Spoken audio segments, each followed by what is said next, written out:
就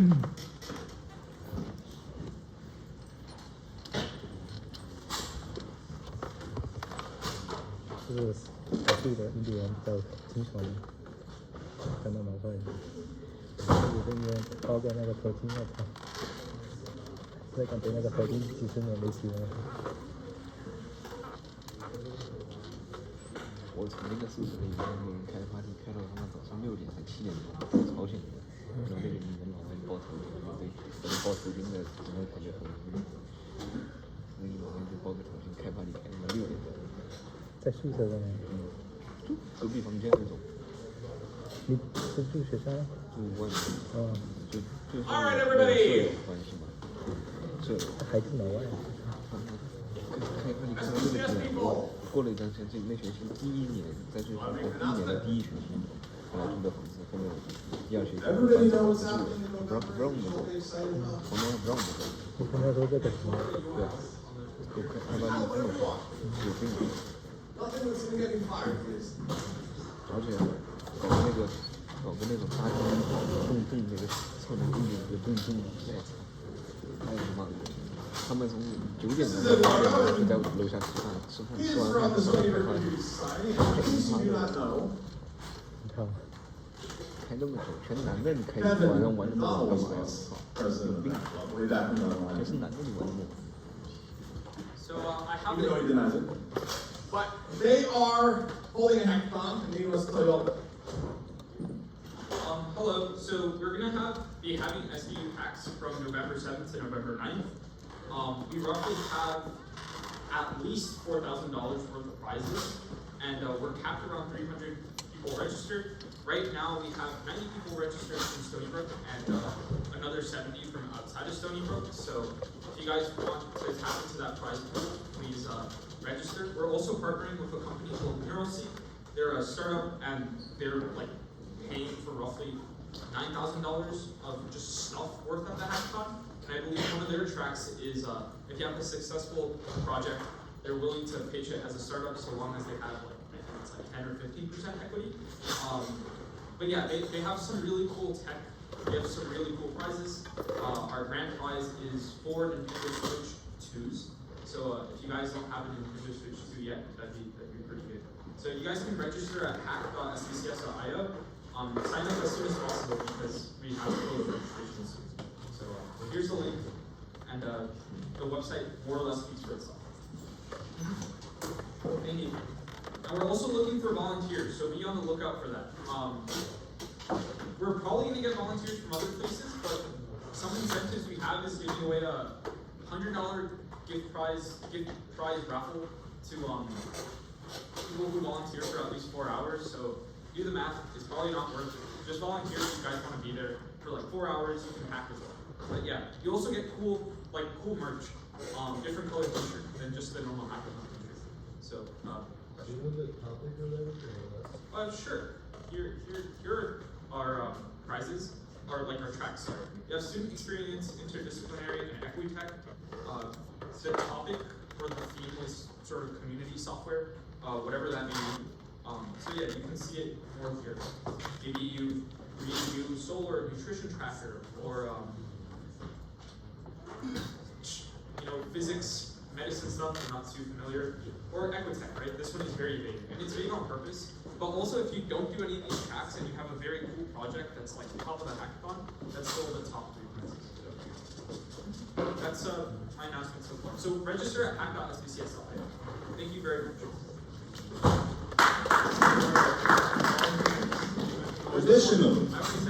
Additionally, they need volunteers.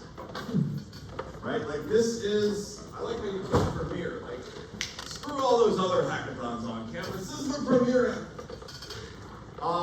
So people are going to be coming here from other universities. Maybe you've gone to hackathons at other schools.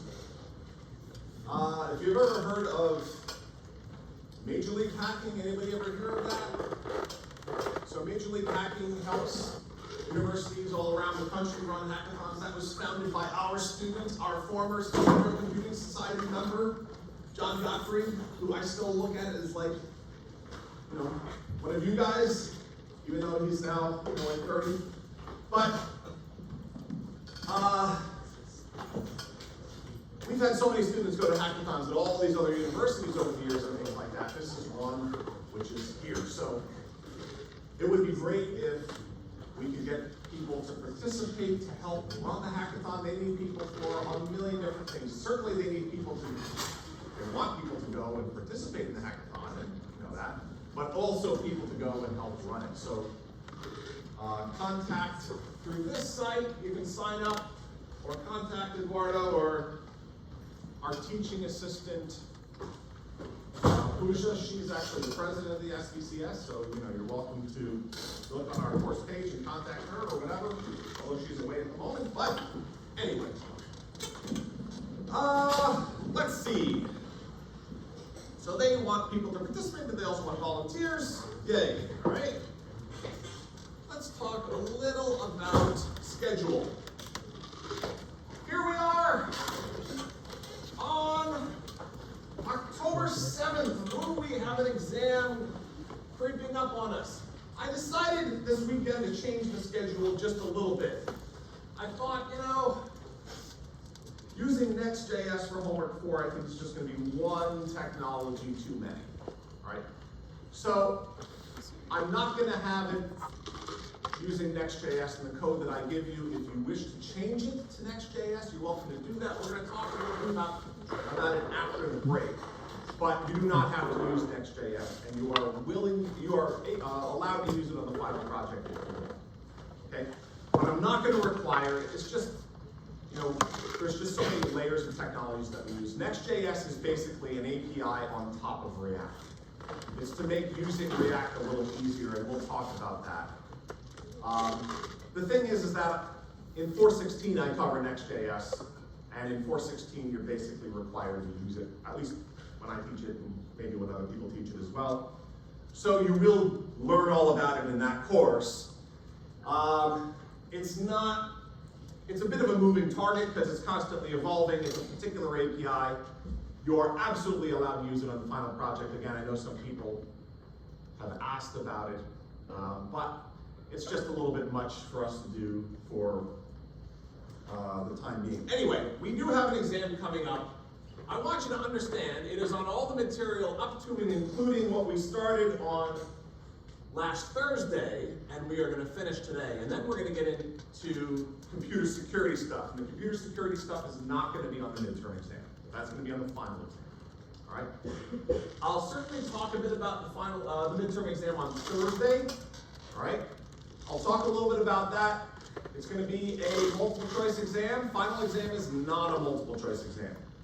All right? Understand that. The midterm is, okay, we only have 80 minutes here. We got to get that exam done. We're going to test everything that we've done, homework 1, 2, 3, everything we've discussed in lecture, everything is a candidate for the exam.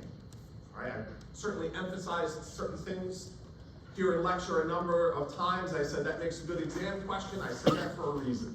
Right? So that's going to be our midterm exam. We're going to do a review session online, the teaching assistants. We have 4 of them who are going to do it for the midterm, 4 of them for the final, because we have 8 undergrad TAs. So we're going to do that on Tuesday of next week. We're thinking probably in the evening. All right, sometime late afternoon, evening, something like that. So in case anybody goes away for the weekend or something like that, hopefully you'll be back on campus by then, okay? But there's class on Wednesday, so not our class, but you know there are classes on Wednesday, no classes on Tuesday. Okay, anybody have any questions before we move on? Right? Your homework 3 is due Monday night, so I said this last time, I'll give you until then.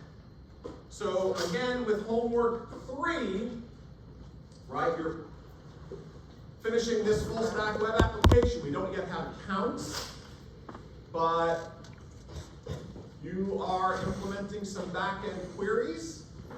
Note there's 2 queries in there that you have to do that I didn't even tell you what the signature should be, right? I didn't tell you what the types should be. I'm giving you a little bit of freedom with that, but you should be testing them with Postman. You have to create tests, and you're going to be submitting tests. I think I saw somebody asked about Postman tests. We just put Postman tests, save them into a JSON file. Just the same way that you're importing my Postman tests, you can export yours. JSON tests can be exported to a JSON file. So you should be exporting your tests to a JSON file so that during the grading session they can be loaded into Postman and run and test to see results, things like that. Yes?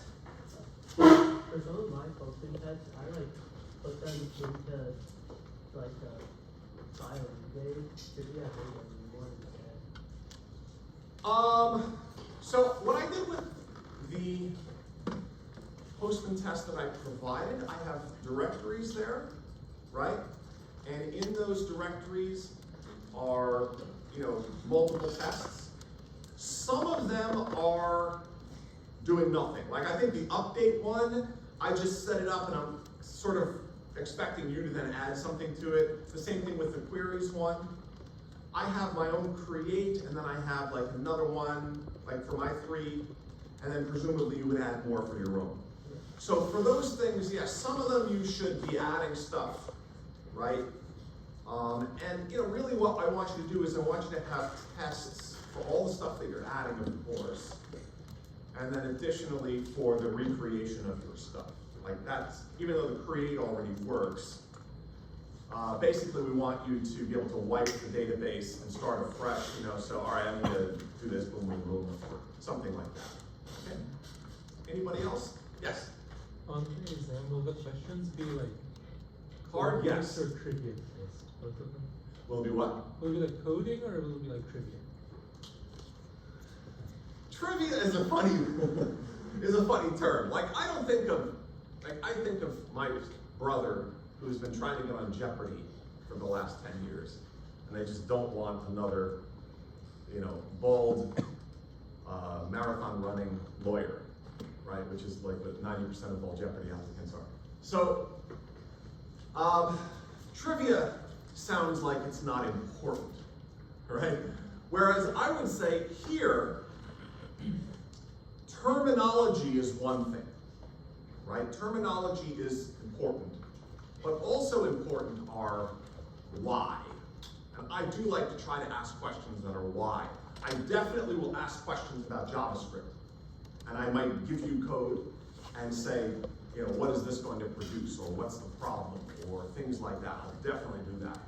I will have a lot of JavaScript questions on there. That's the language we're using all semester long. All right, so there will definitely be a lot of JavaScript on there.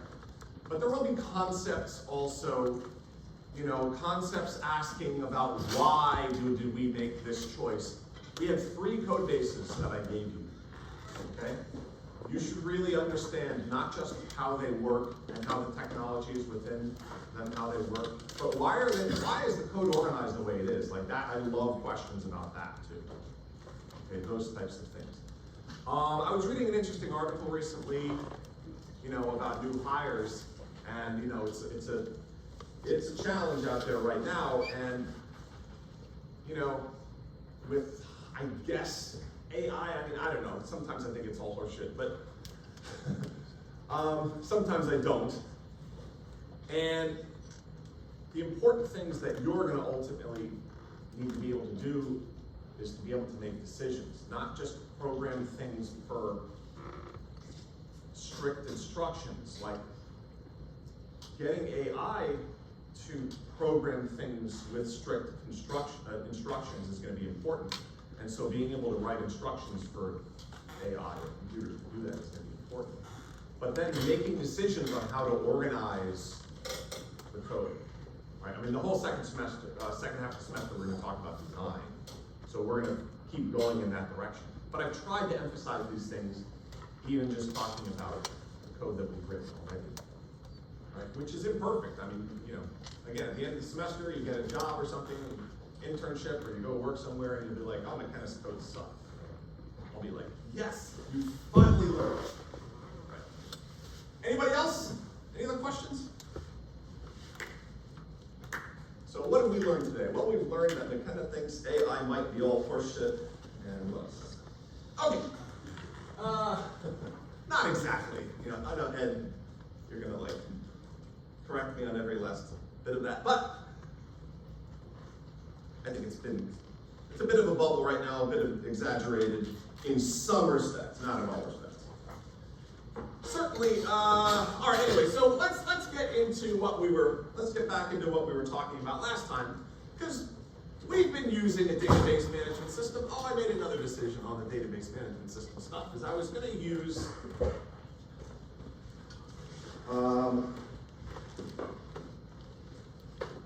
MySQL, but I decided we'll use Postgre instead, which doesn't really affect us very much, because we can use the same ORM, as we'll talk about. I mean, we can still use SQLite.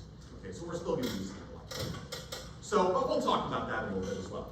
Because we've been using a NoSQL database, right, which is Mongo.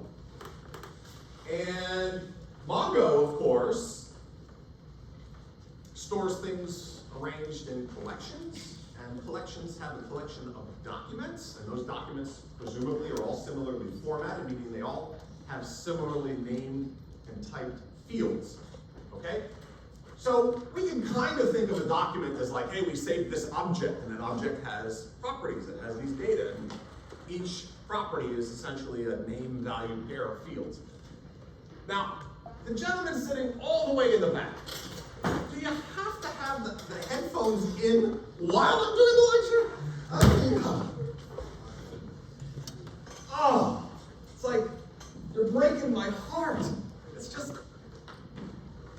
understand that's an expression of extreme disinterest, which communicates to people that you don't care about them. Hopefully you care about me a little bit not to do that, right? Just a little bit, right? I understand. You know, lectures are boring. I feel that way too. But man, don't do that.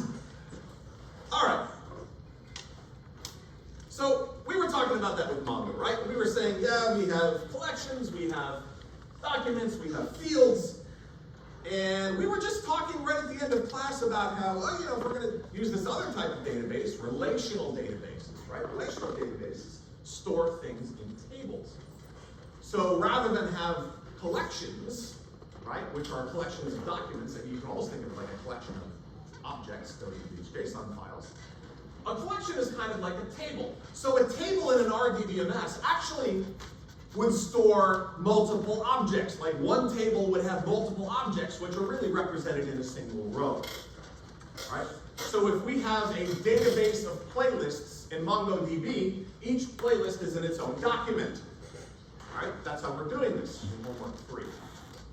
But if we were doing it as we're going to do it in homework 4, with a relational database, understand that all the playlists would be in one table, and an individual playlist would be one row of that table. What do you think the columns are? Well, those are fields, right? So each column is a separate field, so on and so forth, okay? So this is what, you know, primary difference between these two things are, all right? We'll get a little bit more into depth into RDBMSs, all right? We talked a little bit of this already last time. I think this is right where we were last time. In Mongo, you know, we've been dealing with these underscore IDs, and every document that you put in there gets a unique ID, right? So just by creating it in there, you get a unique ID. You can then use it to access it in the future, right? Additionally, right, you can put whatever other types of data that you want in there, but you're limited by the types that are allowed. And Mongo does have a whole bunch of types, I mean, including objects. I mean, you could put an object in there, which is why in here, this is an object. This is a comment object, right? Like right there. You can have arrays. So comments is an array of objects. You can see that, right? You can see that we have numeric values, we have string values, right? There's other things you can have like timestamp and date and things like that. In fact, we're going to generate a timestamp and put it into our database. I think we're even doing this in homework 3. I think it automatically ends up in there for created date. I think you can just put a little true there in that function call, and it'll automatically put a created date in there. And there's some things that you can do with these APIs, again, that will automatically like keep track of like last access date or last reference date or things like that created. Right? Now we have been using Mongoose, right? And we've talked a bit about Mongoose already, but let's just look at going from Mongoose to another one, because, you know, no matter what platform you're on, okay, whether you're making an application with the MERN stack or something else, right? I mean, there are a lot of jobs still that use Java, a lot of places that still use Java. In fact, here at the job fair, if you went and talked to Epic, which is this big company that is in every hospital these days, they use Spring Boot. And Spring Boot is basically kind of like Next. It's built upon another platform, which is built upon the Java EE platform using servlets and JSPs. So that Java platform, right, they have their own object database mapping libraries, right? They have things called like the persistence libraries, which is exactly what those things are, right? So I think Hibernate is like the most popular. Anyway, so Mongoose, again, it performs all these different functions that are useful to us. Now we're using the database here in Homework 3 in pretty simple ways. I mean, we only have one collection in Homework 3. So we don't have to worry about taking data from one collection and combining it with data from another collection and data from another collection and then somehow combining it in interesting ways for search patterns or patterns in the data and stuff. Like that makes things a bit more complicated, right? Here we're just getting a playlist. We're updating a playlist, right? We might be getting multiple playlists, but they're all still in the same collection, right? So to some degree that simplifies things for us, right? So understand that, a collection is kind of like a hash table as a result, right? We have all of these primitive types that we can store in the document, but the collection ultimately is like a name, an ID or key value pair, something like that, right? Give me the ID, I'll give you the document, that sort of thing. Now, we've been using schemas, right, to define, and we have a schema in Homework 3 that you've been using, and we went over this already, right? How to define a schema and what you can then do with it to get a model that's such that you can, use functions in Mongoose. So we think of, we define the type that's going to go into the database with a schema. We can then call a function to give us a model, which we can then use to make objects, like create objects, and interact with it in other ways. All right. So for example, this is what we did. We already did this in class. We did it with movies, but here it is with playlists, which we're doing in the homework, right? And you can see that we can specify the types that are going to be stored not just in fields of playlist, but in objects that are going to be inside of arrays. You can see that the type for songs is actually going to have an array, and that array is actually going to put constraints on what the format of the objects that are inside there. Okay? And by putting this timestamps on here, that means it's going to actually put in the database things like created at date. And we don't even have to manage that ourselves. It's going to be there. I believe it also has last access date and last updated date, like those things. Just by putting timestamp true, Mongoose is like, all right, we'll keep track of this for you, for this object, whatever. Okay? But anyway, once we do something like this, right, we can now, using something like require, we can get this schema, right? We can get the schema, and now we have Mongoose, and we can do whatever it is that we need to do with it. And what do we need to do with it? Well, we need to do CRUD things, create, retrieve, or read, update, and delete types of things. And of course, we've already done this again with movies, and we've done those examples, and we have the example code that I give you in Homework 3 that already does much of this stuff. So if you look inside of Homework 3, of course, you'll see a lot of this stuff already, right? Because that require function up top, that is getting what is being exported down here, right? And now we have playlist, which is a type, and I can now use that model of playlist, which is a model of the schema that we defined, and I can use that model to make a new playlist. And once I have that thing, that model, I can call functions like save. Save, of course, we've already seen, is a function for saving that object to Mongo, right? So that will communicate with Mongo. And I'm going to ignore the asynchronous stuff. We already talked about that, in lecture. Okay. So again, we've seen all of this with Mongoose. Okay. But there are, of course, many other things you can do with Mongoose, and we've looked at some of these functions, right? For this assignment, there are only a few of them that we need, right? Because we're not really doing any sort of crazy things. We only have one, right? We only have one table, okay? So, since we only have one table, or I shouldn't say table, one collection, right? That limits the complexity, so that's good. But imagine if you had a database with 20 collections and you had to do queries that were looking at, various properties in many of the different collections at the same time, then it could be, much more complicated. Anyway, but Mongoose models have all kinds of different functions available for doing all sorts of things, for finding stuff. You can see find. You can actually find and delete. You can find and replace, which is kind of like, well, find, delete it, and create. Find and update, which is basically like an update, right? And there's an update 1, right? And the question then, of course, is, well, we've talked again a little bit about this. How do you find things? Like, how do you provide the criteria? And actually, Mongoose lets you do it a few different ways. If you look at the Mongoose API, right? So if you look at the documentation, Mongoose API, there is ID, of course, right? So some of the functions take an ID as an argument, right? So if you're finding something and you provide an argument that's ID, well, then it's going to get you the document that has that ID, okay? There's other arguments in these functions, and I'm talking about all of these functions that you'll find, and this is only some of them, but all the functions that you'll find, basically you'll find these 6 different types of parameters. There's 6 different types of parameters for all of these. So update is basically the data that is going to be used to update an object. So that would be one of those update operations. So whatever the new data is. So if somebody's editing a song that already exists, presumably you're going to have to provide the update data, right? There's also conditions. Understand condition refers to a criteria for selecting a document. So it could be the testing of a value or something, whether it's equal to some value. Hey, year equals 2003 or something like that, right? Or year is greater than 2003 or year is less than 2003. In fact, I believe this is provided as a string, right? And you can actually put complex conditions in there. A filter then uses multiple conditions. So basically conditions are the building blocks for a filter, and a filter is, of course, again, hey, I want to do a search, get me this, and filter it using this set of conditions. And so then the result would be a smaller set, right? A smaller set than what was originally pulled from the collection.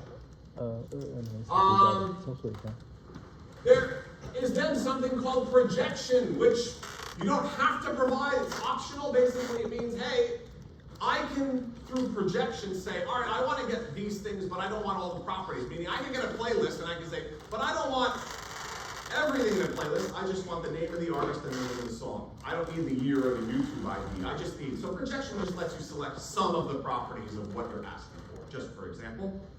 And the last one here are other options, and if you look through those options, like there's a long list of them. I mean, you can actually provide sorting criteria as part of your search.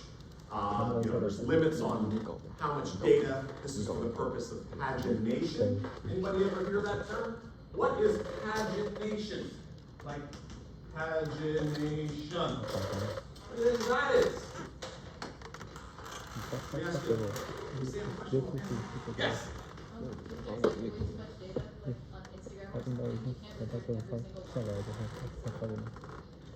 Yeah, and you can think in terms of search results. They give you the little number at the bottom where they have next and previous, search result 1 and 2 and 3, right? So that's really what we're talking about with pagination. So data limits, the idea is, hey, I need to search for something, it might pull 1 million search results. I don't want all of them, right? I want some limit on it, something like that. Then presumably, I mean, there are ways, actually Next.js helps with pagination. But we're not doing that right now, okay? That is something that you would do. So these are a bunch of different options. Anyway, so understand that with a bunch of these functions, with all of these functions, there are varying combinations of parameters, some of them optional that you can apply to do all the different things that you need to do. Okay? Whether you need to find things by ID or by some criteria, or selecting, by default it'll give you everything if you're looking for a single, collection. Or you can say just give me part of it, or there's other things. I mean, you can have it returned in sorted order if you want. Right? You can do all of those different things. Okay? All right. So just for example, think again, filter. You know, we might write something like this. I'm going to get, just imagine that there's a collection called person.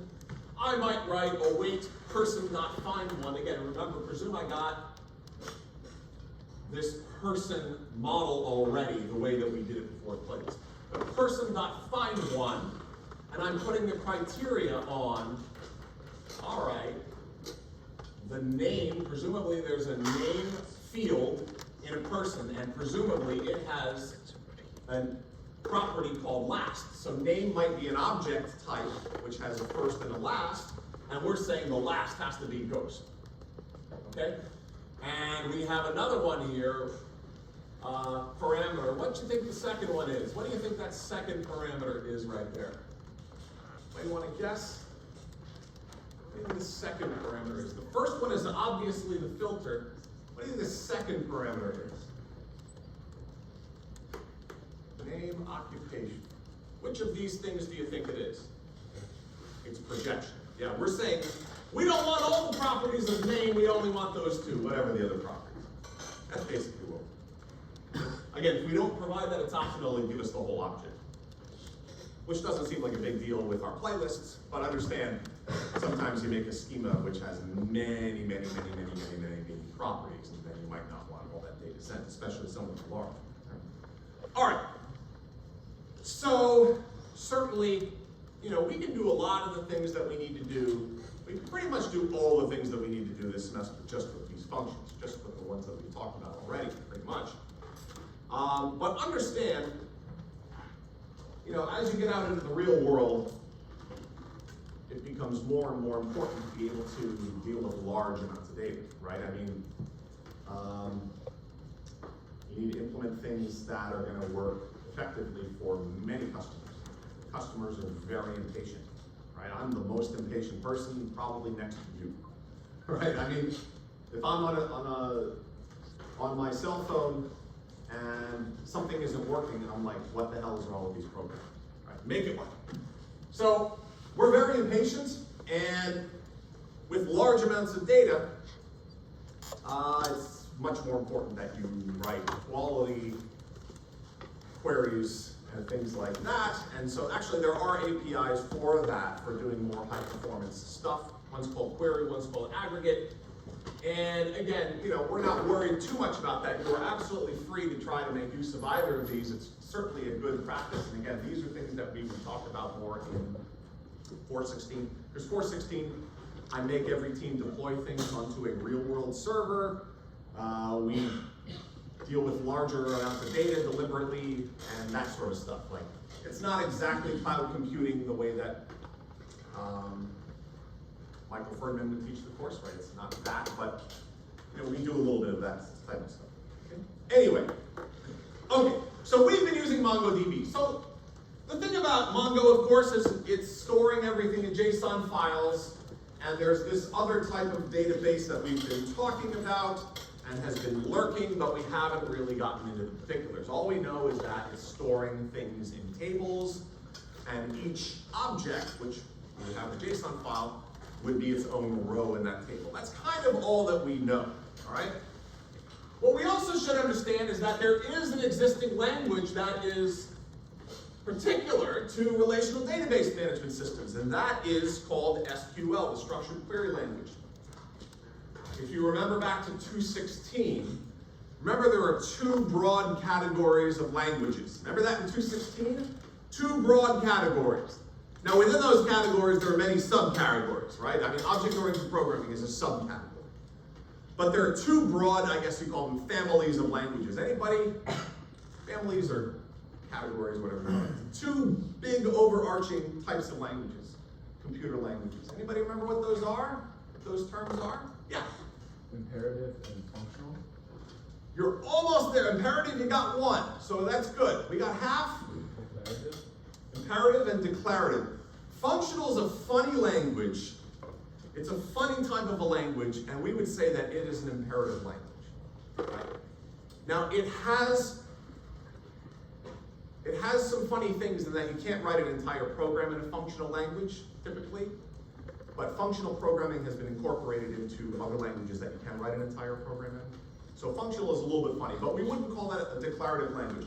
A declarative language certainly cannot, you can't run an entire program in that language. Like SQL doesn't have a main method. We cannot create an entire program in SQL. It's a declarative language, which really means that it has its own set of instructions that are formatted in a particular way for another programming language. All right? And that's what SQL does. SQL has instructions formatted in a very specific way that would then be loaded, interpreted, and executed in a program written in another language. Okay? But anyway, SQL, this has been around for a long time, right? John Backus, we're talking IBM, 1950s, right? It's been around for a long time. And databases for decades were all relational databases, essentially, okay? It is still heavily used, okay? In fact, many database programmers love our DBMSs and would never leave if they were given the choice. The only thing about it is that writing queries in SQL, while really super skilled people know what they're doing and can write really complex queries fairly efficiently, for the rest of us, many times, we would rather do things in an object-oriented language type of a way, or high-level language type of a way. And so people have created libraries, like we've seen Mongo, right? But additional libraries called ORMs, object relational mappings, which let us write JavaScript-like code to deal with relational data. All right? So we are going to see that. Now understand, when you took CSE 215, I know some of you were in my summer course, but when you took CSE 215, understand that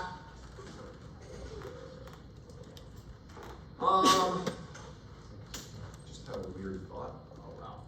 Okay. Sometimes just like a reminder pops in here, like just remember I forgot to do something. Okay. In 215, understand that you dealt with tables. I'm trying to remember what the topic was where we covered this. Where you had two different sets. I guess it was the set theory stuff. That's what it was, right? Right, remember in 215 when you covered set theory and you had sets of one type and sets of another type, and you could take the Cartesian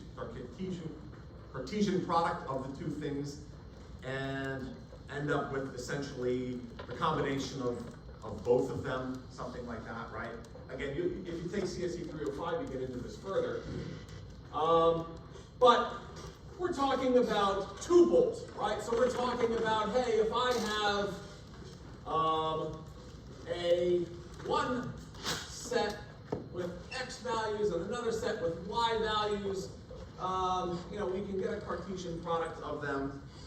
And just for example, these two, like if I get a Cartesian product of this one, right? The Cartesian between the two is the combination of each one, each tuple that combines the two. Now, what are we talking about this in terms of relational databases? Well, I want you to think about one is like row one of this table and row two of this table. This really should be row one and row two, but we could call A1, A2, B1, B2, or something like that. But just understand, the Cartesian product of two tables would be every possible row in one combined with every possible row in another. All right? So if I have, let's just say, for example, I have playlist. Let's just say we have a playlist table, right? And let's say that in our playlist table, which would have all the playlists, each playlist would be in a row. Let's say there are 100 rows inside of here, meaning there are 100 playlists. Okay? And let's say that there is user. Right? This is something we're going to have in homework 4. User. Let's say that those are the users in our application. All right? People who have accounts. And let's say there are 20 accounts. Okay?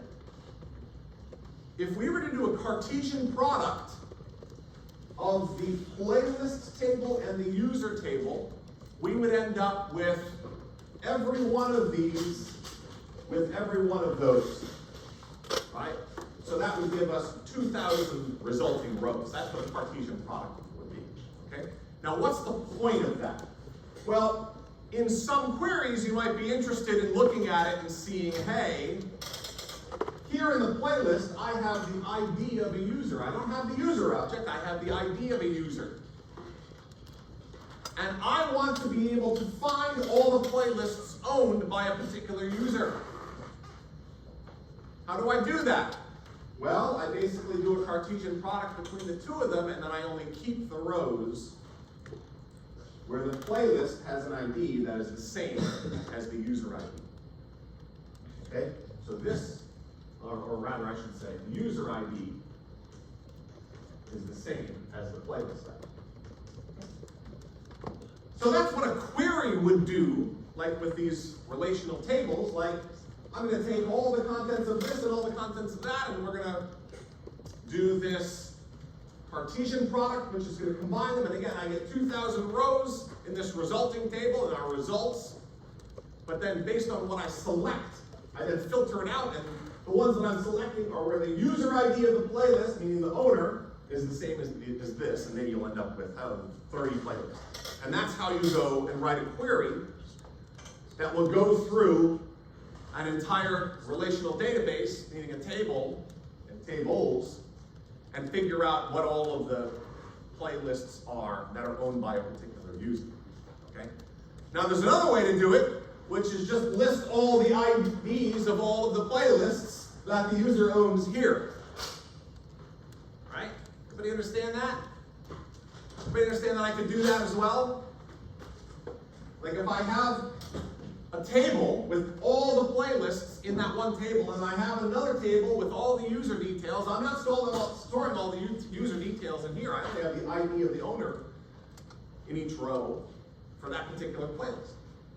Right? So one way, if I want to find all of the playlists owned by a particular user, again, one way is I can essentially do what's called a query, where I can combine the two of them in a Cartesian product, and then I can filter out the results by only selecting the rows where the user ID is the same as the ID, and that would give me all those rows owned by a particular user.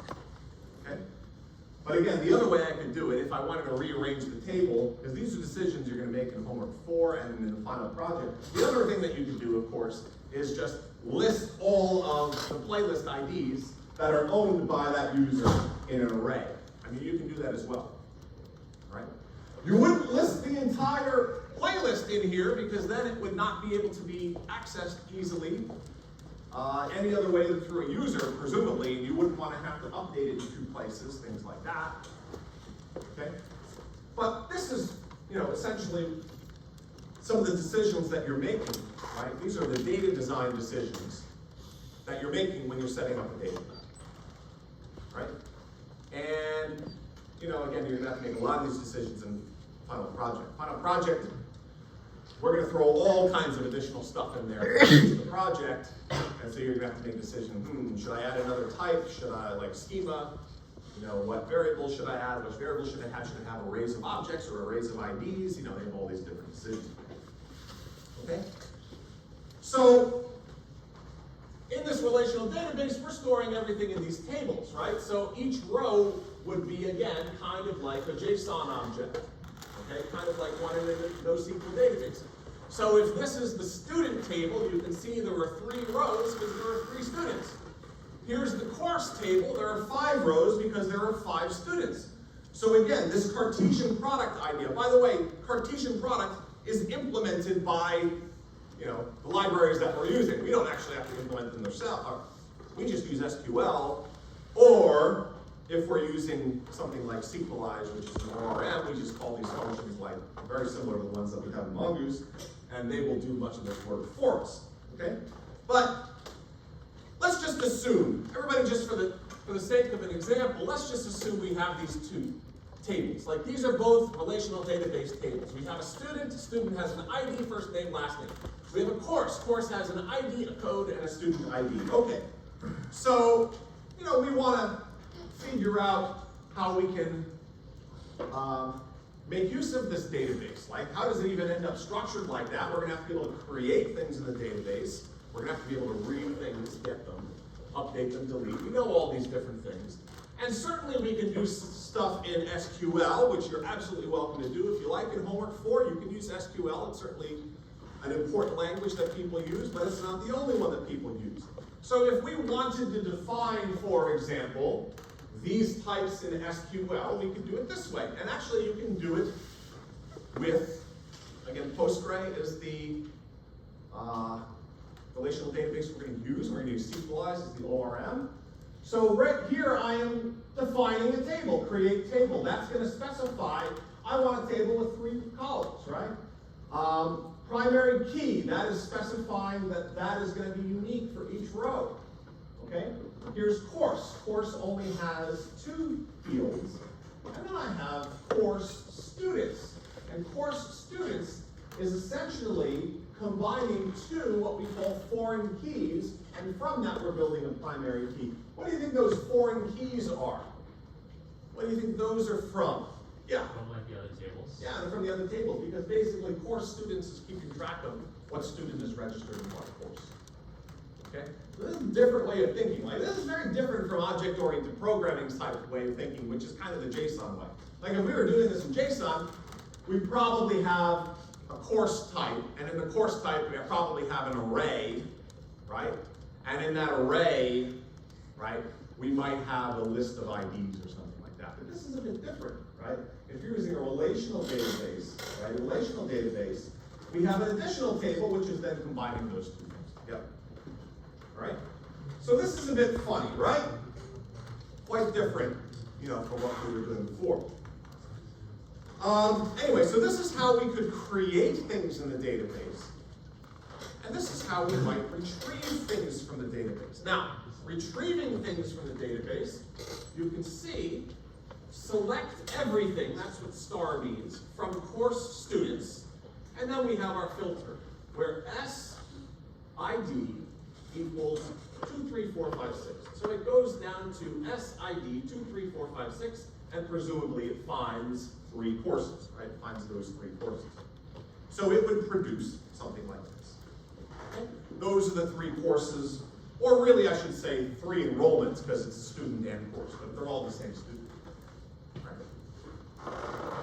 So again, this is how we would read something or retrieve something in SQL.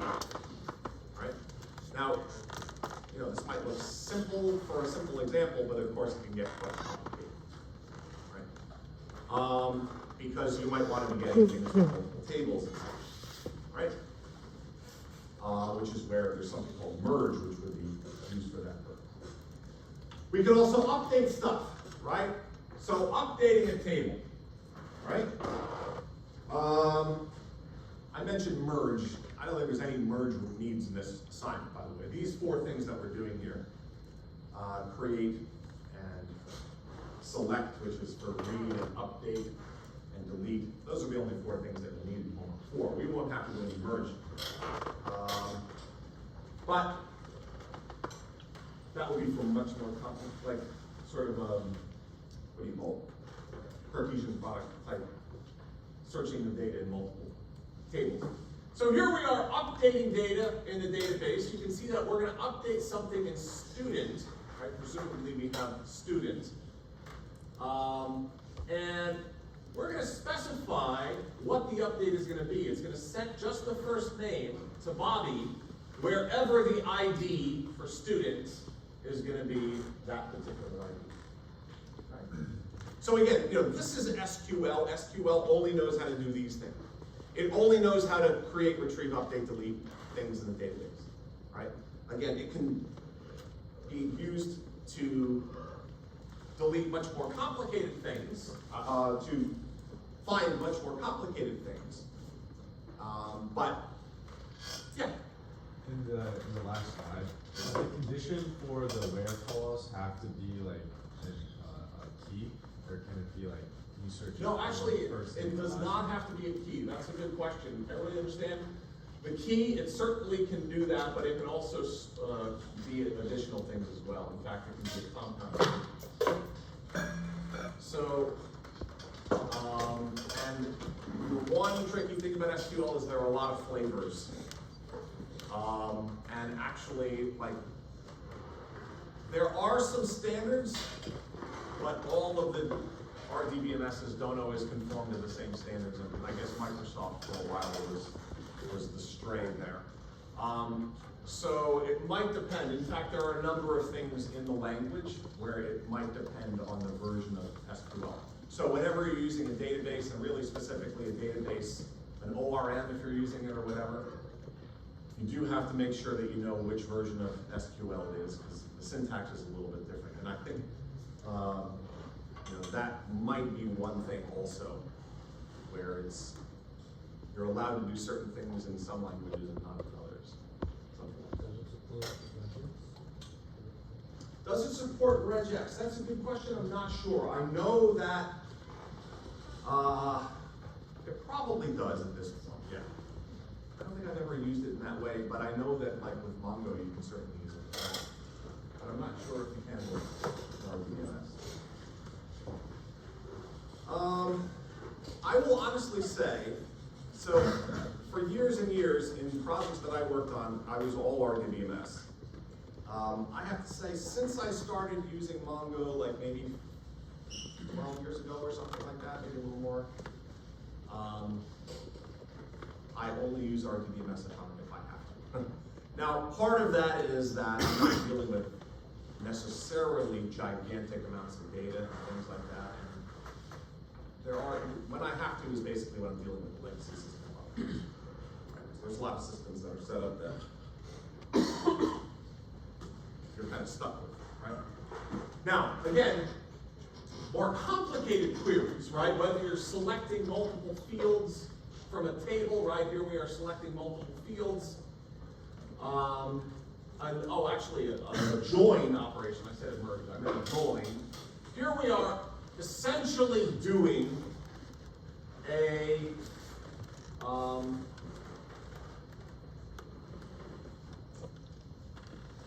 Cartesian product right here, which is what a join does. A join does a Cartesian product. So I was talking over there about a Cartesian product, and that's what this operation does.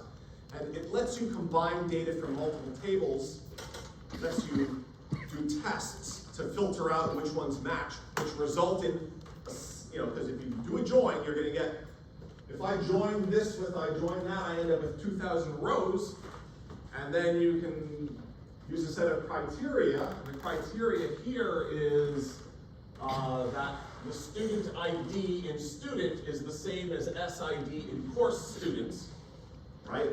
So that would be the criteria that we're using here to filter out certain rows. Question? Why is it the select this thing all the select? Yeah, it probably should be all capital. I don't think it matters necessarily in most systems these days. It used to be it was always capital if you were writing SQL. But actually, I do believe it doesn't really matter, so it's really a matter of choice, right? But it is a key word, right? So if you're in an SQL query, you're not allowed to name your table select, for example, and those keywords, select, join, from, create, like things like that. Those are all SQL words, so presumably they'll get parsed and thought of as that. So this join operation, this is doing that Cartesian product that we were talking about because it's taking things from these two tables, course and course students, and it's combining them, 3 rows, 5 rows, that's 15 rows, but then out of those 15 rows, it's only keeping the ones where the student ID and the ID are the same. Okay, and you end up with these here, right? So, this can get really complicated, of course, right? I mean, this is just 2 little tables. I mean, look how small those tables are. But imagine, I was talking to someone on campus recently about what happened to Solar? Did everybody log into Solar one day and all of a sudden it looked different? What happened there? That was a little bit of a weird experience. I was told recently that they are desperately trying to meet next summer's deadline. And one of the problems is they have just this massive amount of data. I mean, think about it. They have a database, which is a relational database. It has the entire history of this university, right? It has every single course ever taught, every single grade assigned, every single paycheck ever paid. I mean, it's just like everything that happens at this university. So you can imagine, searching for things within that database, the complexity of some of those queries. Anyway, writing complicated queries in SQL, again, there are people who like that. I had an ex-coworker of mine who I used to deal with. I used to give him the queries that I needed written for various purposes when I was an engineer, and he would write the queries. And,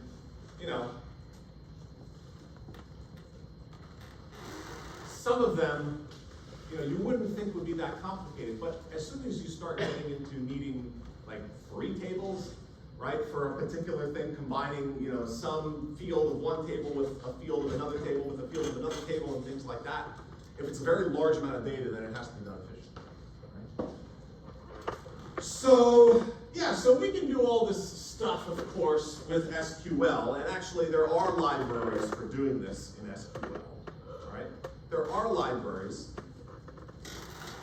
but we could also do this maybe in a way that's a little more programmer friendly, maybe, where you don't have to necessarily be an SQL expert. And that is why, really, the first time I saw this was like the early 2000s, when along came these libraries. I first saw them in Java, but I'm sure they might have existed in other languages first. But the Java persistence library and Hibernate, these two, they came along for Java EE applications, really to try to make it easier to make use of databases, without having to do things specifically in SQL. And we actually can use either one, right? So for our project, we can actually use either one. We can use SQL, and you're welcome to use this if you like. There's something called Node Postgres. Postgres, not sure. Postgres is a relational database management system that's owned by nobody. It's like there's a consortium that owns it, right, and operates it. It's a nonprofit, okay, which has become quite popular. I was going to use MySQL, but MySQL was created originally by Sun Microsystems, just like Java, which had been bought by Oracle, and both of them have been kind of buried by Oracle. And so, I'd rather not use Oracle stuff. So I don't even know what Sun Microsystems, what Oracle has done with Java.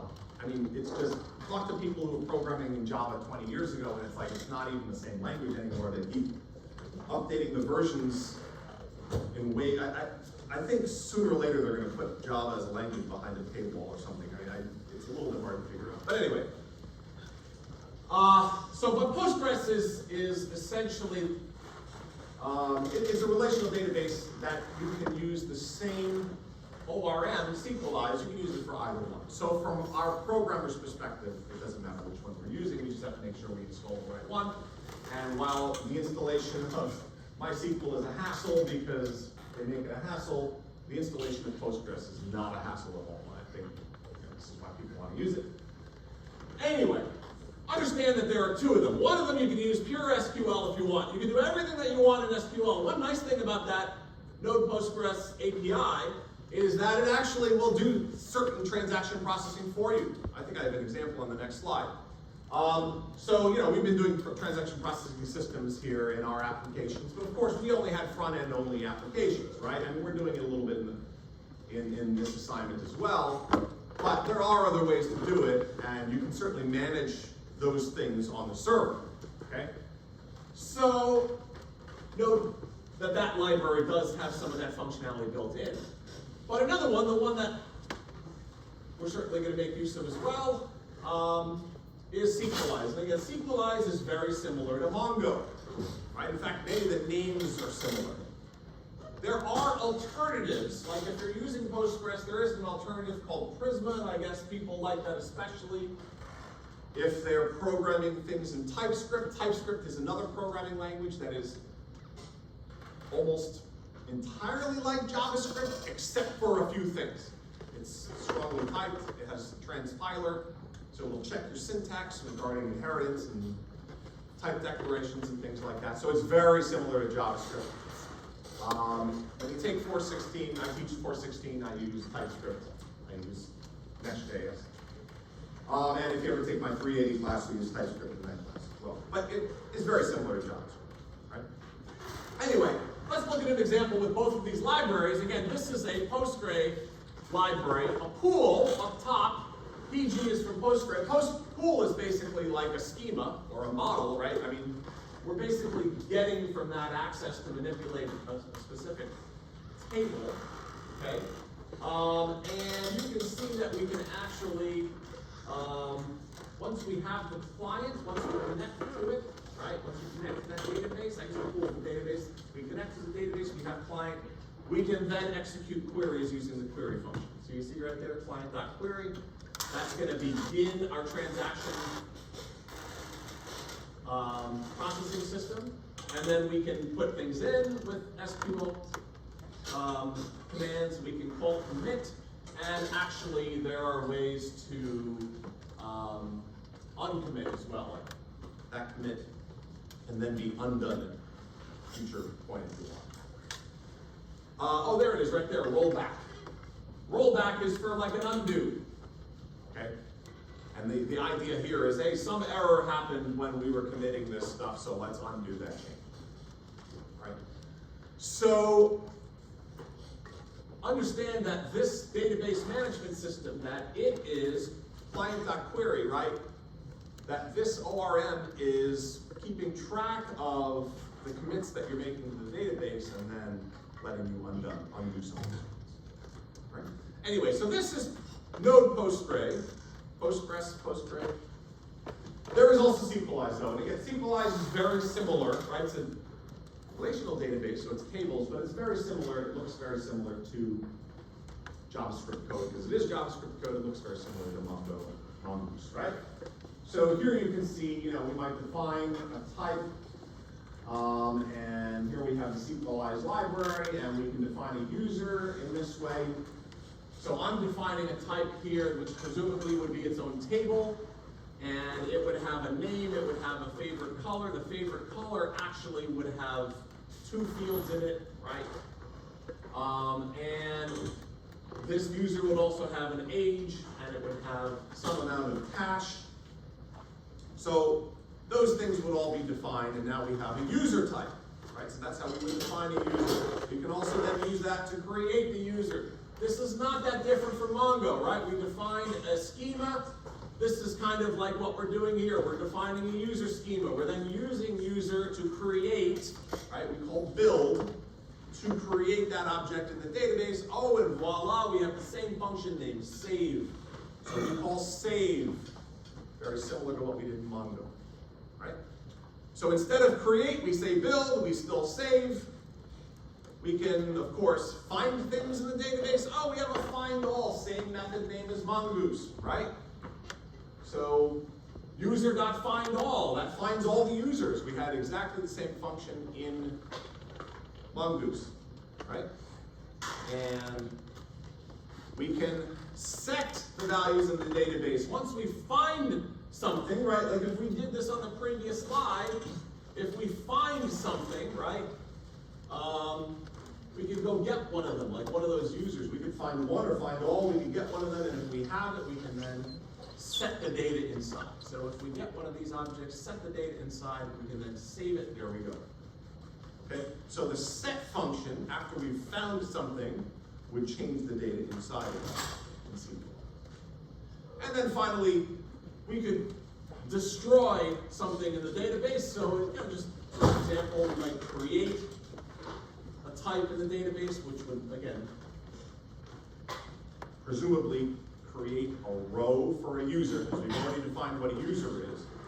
So for a user, create is going to create a row in the database. Now we have delete it, so destroy is the same as delete, okay? So you can see here that we're doing all the things that we did before, essentially, in homework 4, or homework 3, right? We are defining a schema. We are able to create things in the database. We are able to read things from the database, update things from the database, and delete things. So we have 2 ways of doing that in a relational database. All right? Now, understand in this course, I mean, the project isn't going to be small, but it's also not ridiculous, right? 416, the project is much bigger. You have much more data. It's a team project. You work in a team of 4. You also create your own requirements, things like that, right? Has to be deployed live, all of that kind of stuff, okay? The truth of the matter is, though, we're dealing with a good-sized project for a student project, I would say, but we don't have the burden of huge amounts of data, right? And that does create sort of additional problems, and we do get into much more of that in CSE 416. Okay? Okay, now, so we will make use of that in homework 4, relational database stuff. Homework 3, we're not doing any relational database stuff. Homework 4, we are, right? But there's something else we're going to use in homework 4. Of course, if we look at the schedule, we need things like accounts, right? We don't currently have any accounts. We only have 1 user. What we're going to want to do is we're going to want to allow users to create accounts, log in, log out, things like that, and have playlists that they own. In the final project, of course, we're going to want them to be able to share. We're going to want them to be able to find. We're going to want them to be able to comment on other people's playlists.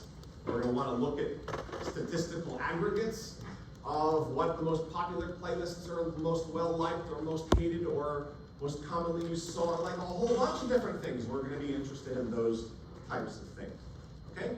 So that's what we're going to be doing in the final project. By the way, the final project, you get to choose which type of database that you want to use. You're absolutely welcome to use Mongo or Postgre or whatever, right?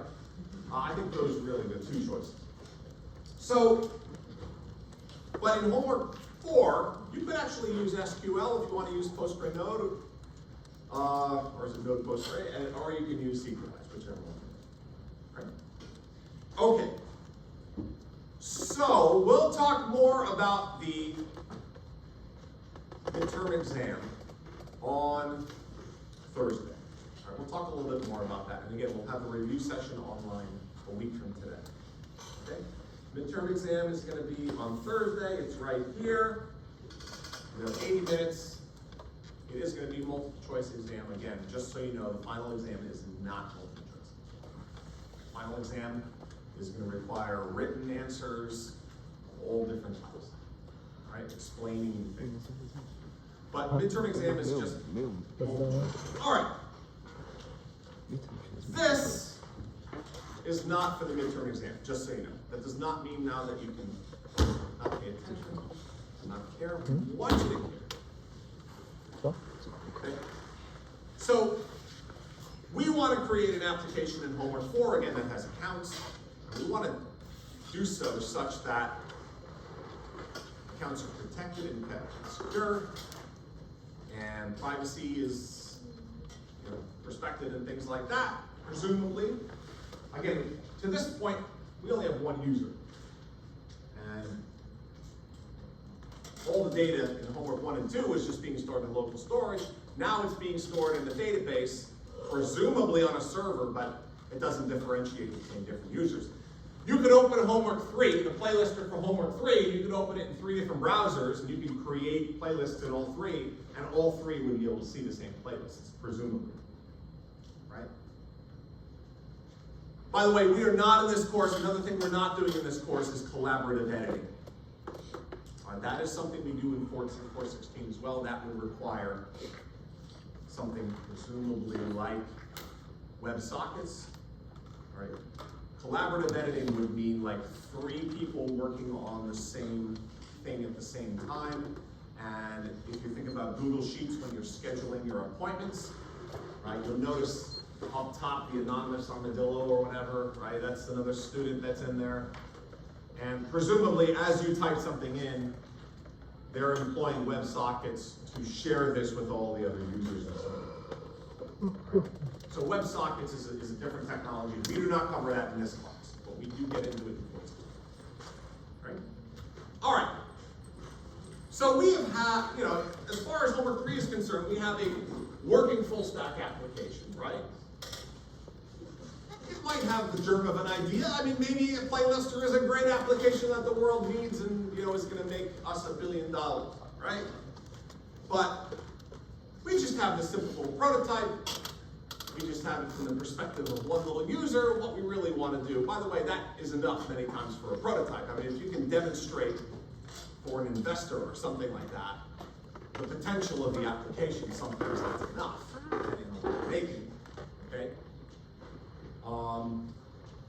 People are not going to invest in the playlister because it has accounts. I mean, that's going to be assumed, right? They're going to invest in the playlister because it does something that is missing in the marketplace in some way that is missing in the marketplace, or something like that, right? So demonstrating why people would want to use it and why it would become, you know, useful or exciting or whatever it is that it's trying to serve, right? But if we want to turn it into a product, of course, then we have to put all the finishing touches on it, and of course, accounts is an essential part of that, right? So, as part of that, we would have the obligation, then things get serious. I mean, first things first, you don't want to get sued, right? I mean, that's important, right? Nobody likes getting sued, right? And understand, you know, up on this list here, customers is an important one, because if you do things that harm your customers, you get sued, and nobody wants that to happen, right? So, understand, you know, there are lots of rules that might get imposed on you. And we call these things constraints, and external constraints can be thought of as a hindrance, but to some degree they're there to protect you. I'll give you 2 industries in particular. Right? 1, medical industry. Anything regarding medical records, there are very strict rules about sharing those things. And they have guidelines, and you better follow those guidelines. If you don't follow those guidelines and you're caught not following those guidelines, you can be out of business overnight and you can be sued or worse. Right? The second one, I'll just say a name, Sam Bankman-Fried, right? I mean, you know, not following financial regulations, right? I mean, I guess in addition, he was committing fraud, right? Don't commit fraud, right? Who was the Elizabeth, what's her name? What was it? Elizabeth Holmes, yeah. I mean, that's also, I guess, fraud, right? I mean, don't commit fraud. We don't want to, that was also medical stuff. I mean, that's, if you're committing fraud in the world of medical technologies, you are seriously asking for trouble, right? But maybe not as much as if you're, you know, throwing away billionaires' money. So, Sam Bankman-Fried, I mean, he got the book thrown at him. That whole crazy situation he had going on down there. There are these external regulations, these external constraints that get placed on you. And again, some people initially might look at them as a hassle, but to some degree they're also there to partially protect you, to make sure you're not venturing into, you know, approaches that will get you into serious trouble. So understand that, okay? Ultimately, what you don't want from your application is you don't want, you know, harmful actors to steal your stuff, right? Meaning your technologies, right? Or use your technologies if they're not supposed to be using them, or break your technologies, okay? Or your data, right? I mean, we don't want them stealing or using if they're not supposed to, or breaking our data, right? I mean, they can go in and change the data, right? And they can go and steal the data and use it for nefarious purposes, whatever, right? Another thing, though, is this one last year. You might not think about this. Test how to steal, use, break others' stuff. In our department, computer science department, we had something like 20,000 cyber attacks a week. I bet you never realized that, right? Like 20,000 cyber attacks a week. And we have like this whole infrastructure, and it's not that we have valuable stuff. There's not a single thing of value on my CS server, right? I mean, you're gonna steal the wireframe diagrams that my CSE 316 students did in 1999. I mean, those students are gonna be really angry, right? It's not like there's anything valuable on my server in that regard, okay?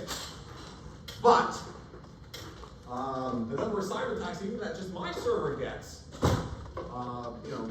we have system staff that deal with all of this, because what attackers are typically doing is testing attacks on my server because they know maybe my server is configured in a similar way to some other server, right? And maybe some other server that is the real target of their attack, right? And there have been a lot of high-profile attacks over the years, really interesting stories. Some of these have been hugely costly, right? I mean, you think about, first of all, the loss of confidence that customers have in some of these businesses, which, maybe hasn't hurt Target that much. I mean, 70 million, presumably, data files with 40 million credit card numbers and things like that were stolen. The Sony Pictures hack was interesting. I think they determined that was in response to World Police, like Team America World Police, like that was done by North Korean hackers. There was, of course, the denial of service attack of the entire nation of Estonia, right? That was a high-profile attack done by Russian hackers. And of course, the Equifax hack, that's a credit service, so stealing basically users' personal information there. So, if you're a company, it can be devastating if you suffer from one of these. I mean, it can be very costly.